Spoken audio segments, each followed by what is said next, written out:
Good morning, everyone. Thanks for taking the time to connect with me for coffee and the Word. That time each day that we examine a verse or two of God's Word. And then we apply it to our lives so we can become a little more like Jesus today than we were yesterday. So grab that cup and we'll get started.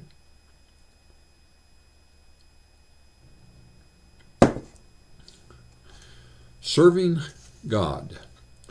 1 Corinthians chapter 1, verses 27 through 29 teach us, "But God chose the foolish things of the world to shame the wise.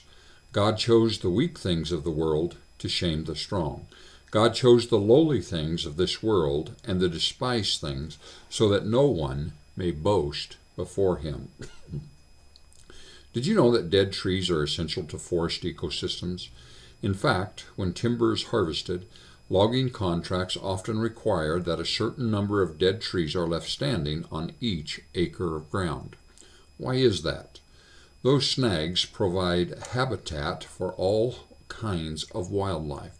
Birds, squirrels, honeybees, raccoons, skunks, foxes, opossums, and even black bears may live in them. Although no longer flourishing as they once did, those trees still nurture life. Sometimes we may feel that our usefulness to God has run its course.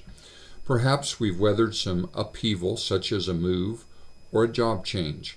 For whatever reason, we find ourselves unable to serve as we did in the past, in ways that are meaningful to us. However, God is not limited by our abilities. He has often worked through people in surprising ways. For example, when there was a terrible drought in Israel, God didn't send Elijah to a wealthy family with a well-stocked pantry. He sent him to a widow who was down to her last meal for herself and her son, and he provided for all three of them until the drought ended. God decreased the size of Gideon's army twice before he sent him to fight the Midianites, saying, "You have too many men. I cannot deliver Midian into their hands, or Israel would boast against me. My own strength has saved me." Judges 7:2. Sometimes God uses strengths he has given to us.